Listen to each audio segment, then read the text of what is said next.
Welcome back to the 411, everyone. We're taking another live look at the World Trade Center in New York City. Beautiful day there. We're going to reflect on what happened on September 11th, 20 years ago. We're thinking about loved ones lost and the many who are still impacted by this attack today. One person who witnessed the tragedy firsthand works right here in our newsroom. Photographer Mike Barbagallo was on the ground just 3 blocks away from the Twin Towers when the first plane hit, and right under the South Tower when a second plane went into it. This is his recollection of the day in his own words. I still clearly remember that morning, which was a beautiful morning, September in New York. We were set up to do a fun morning shift live shot from a firehouse. It was a chili cook-off.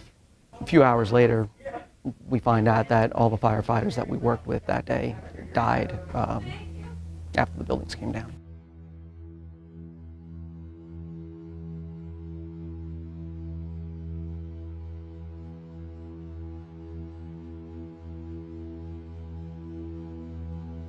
We look up, and up in the sky, above Wall Street, thousands of pieces of paper. They looked like confetti.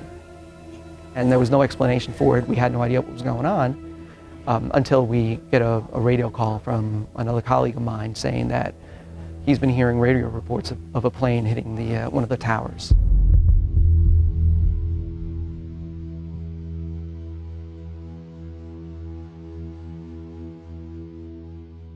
There was a gash on the side of this building, and I see some fire and some smoke trailing out of it. Everything turned a lot worse in my mind when I started seeing people jump, saw a person falling. It felt like a movie.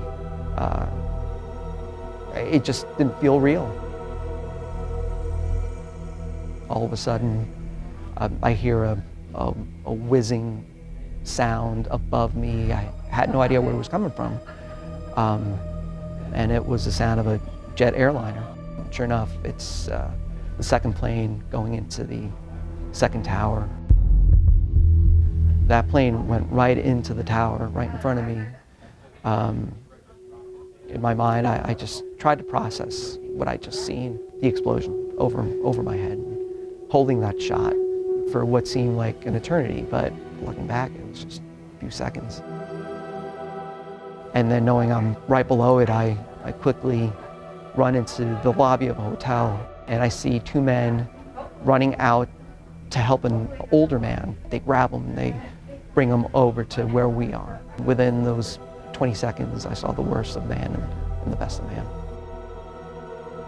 At that point, it was just, trying to survive, trying to do my work, but also try not to be in harm's way. It's never easy for me to speak on camera about it, and just the sheer horrors of that morning. It taught me how life can change instantly, and to really take advantage of your time here. Enjoy the good things, because you never know when something like this can happen. And we want to thank Mike Barbagallo for sharing his story. When we were doing this interview, Ron, I know that it's part of the job. We work in news. He, though, I was in awe, I should say, of him just running toward the danger along with those first responders. For those of us who watched this unfold on TV, it was exponentially scarier in person. But Mike says he was just doing his job that day, like he does every day here at KHOU. And I'm so glad that he shared his story with us. The chilling memories, chilling memories. Thanks for that story, Mike. What a horrible day to remember for all of us, especially for people who were actually there.